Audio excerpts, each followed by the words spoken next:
ఢిల్లీలో బీజేపీ నిర్వహిస్తున్న జాతీయ సమావేశాలు ముగింపు దశకు చేరుకున్నాయి. ఇవాళ రెండో రోజు ప్రధాని నరేంద్ర మోడీ లోక్సభ ఎన్నికల కోసం పార్టీ శ్రేణులకు దిశానిర్దేశం చేస్తారు. వచ్చే ఎన్నికల్లో ఇచ్చే హామీలను ప్రస్తావించే అవకాశం ఉంది. మరోవైపు తెలంగాణపై ఈ సమావేశాల్లో బీజేపీ జాతీయ అధ్యక్షుడు నడ్డా కీలక వ్యాఖ్యలు చేశారు. జాతీయ సమావేశాలు రెండో రోజుకు చేరాయి. నిన్న తొలి రోజు రాజకీయ, ఆర్థిక, సామాజిక తీర్మానాలపై చర్చ జరిగింది. ఇవాళ మధ్యాహ్నం 2 గంటలకు ప్రధాని మోడీ ప్రసంగంతో సమావేశాలు ముగుస్తాయి. లోక్సభ ఎన్నికల కోసం పార్టీ శ్రేణులకు ప్రధాని నరేంద్ర మోడీ దిశానిర్దేశం చేస్తారు. వచ్చే ఎన్నికల్లో ఇచ్చే హామీలను ప్రస్తావించే అవకాశం ఉంది.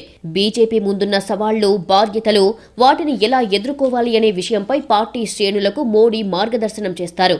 బీజేపీ జాతీయ కౌన్సిల్ సమావేశాల్లో కమలం పార్టీ జాతీయ అధ్యక్షుడు నడ్డా కీలక వ్యాఖ్యలు చేశారు. తెలంగాణలో బీజేపీ ప్రభుత్వాన్ని ఏర్పాటు చేస్తుందనే ధీమా వ్యక్తం చేశారు.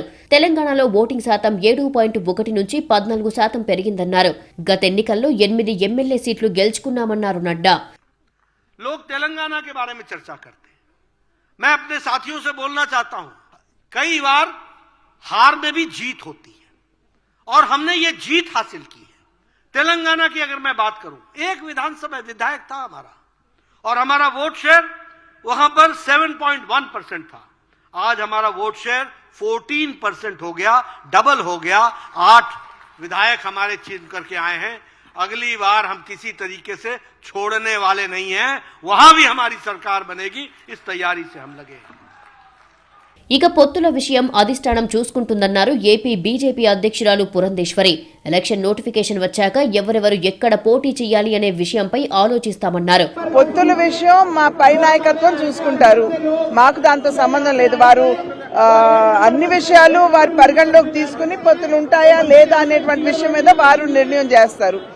కార్యకర్తలంగా అదేవిధంగా రాష్ట్ర అధ్యక్షురాలుగా మా పని, మా విధి, మా బాధ్యత రాష్ట్రంలో భారతీయ జనతా పార్టీని బలోపేతం చేసుకోవడం. చాలా మంది వచ్చి ఇచ్చారు, కానీ వాటిని ఇప్పుడప్పుడే కాదు కదా, నోటిఫికేషన్ వచ్చిన తర్వాత మేము వాటి మీద దృష్టి కేంద్రీకరించి ఎవరు ఎక్కడ అనేది డిసైడ్ చేస్తాం. పార్టీ ఏ నిర్ణయం తీసుకున్నా కూడా ఆంధ్రప్రదేశ్ భారతీయ జనతా పార్టీ దాన్ని అనుసరించి ముందుకెళ్లాలని చెప్పి అనుకోవడం జరిగింది. ఆ విధంగానే ముందుకెళ్తాం.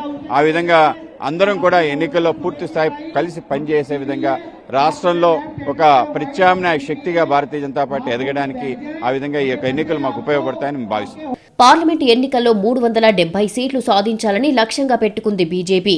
అందుకు తగ్గట్టు వ్యూహరచన చేస్తోంది. ఎన్నికల ముందు పార్టీ నేతలకు దిశానిర్దేశం చేసేలా ఢిల్లీలో జాతీయ కౌన్సిల్ సమావేశాలు నిర్వహిస్తోంది బీజేపీ. ఇవాళ చివరి రోజు లక్ష్యాలు వివరించడంతో పాటు ఎన్నికల హామీలు కూడా ప్రకటించే అవకాశం ఉంది.